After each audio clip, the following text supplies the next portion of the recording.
D is for Donkey Kong Country Returns. Quick history lesson, guys. Back in 1981, Nintendo made Donkey Kong, which featured, of course, Donkey Kong and Mario. Then, while Mario continued on in really good spin-offs, Donkey Kong sort of just died away after a little while. Until about 1994, when a British studio called Rare decided to rework all of Donkey Kong's characters and worlds and made one of the best platformers for the 16-bit systems, Donkey Kong Country. Then, after two 2D sequels and one 3D sequel, Rare did a few other things for Nintendo and then was bought off by Microsoft. After that, Donkey Kong returned to a few other games made by Nintendo, but nothing truly spectacular. Enter Retro Studio, a Texas-based development team that created the amazing Metroid Prime trilogy. They were allowed work on a Donkey Kong game, and in 2010 they released Donkey Kong Country Returns. Now, as lame as that name actually is, it's pretty accurate. The game is a return to the exact kind of style that Donkey Kong Country 1, 2, and 3 are really known for, and man, do they nail it absolutely perfect. Everything about this game screams retro 2D platformer, but it never lets itself get bogged down in the nostalgia. It's still a really fresh and new kind of experience that you don't get to see a lot nowadays. At its bare bones, DKC Returns, this kind of feels more like a reboot or a reimagining of the first game of the series, more than an actual sequel. It doesn't stray away from the actual island that Donkey Kong Country 1 takes place at. It covers the same ground, minecart levels, underwater levels.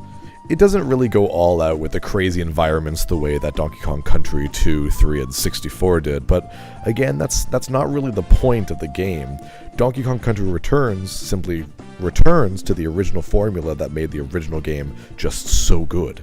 And to be perfectly honest, this game did it way better than another game that tried to do the same thing, New Super Mario Bros.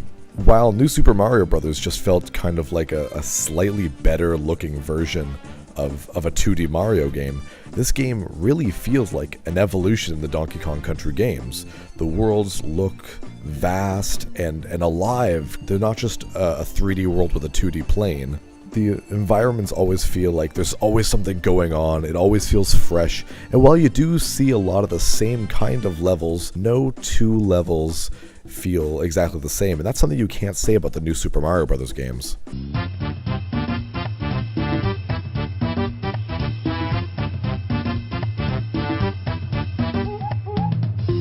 Just like the old school Donkey Kong Country games, this game has a lot to find and collect in each level. A little too much, actually.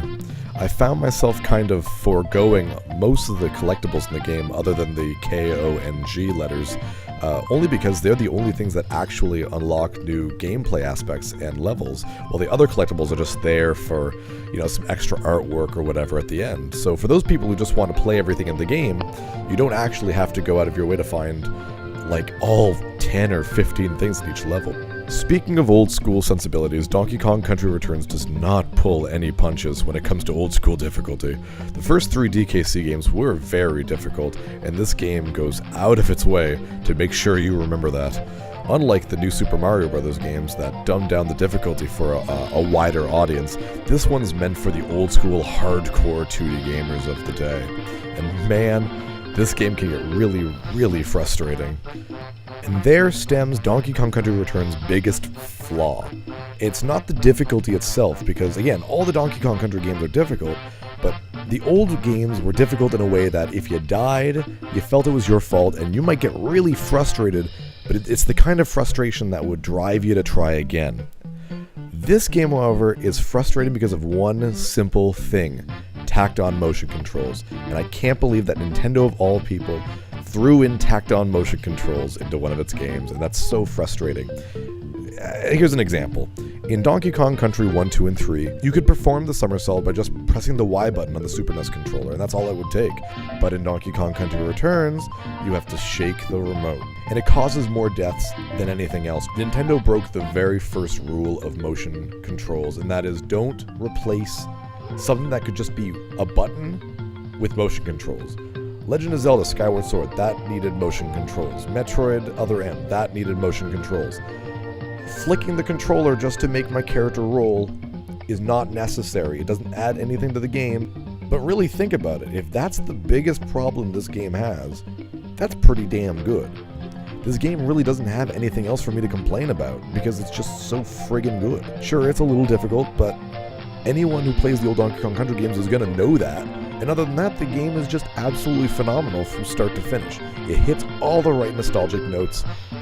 It's got plenty of levels, plenty of secrets.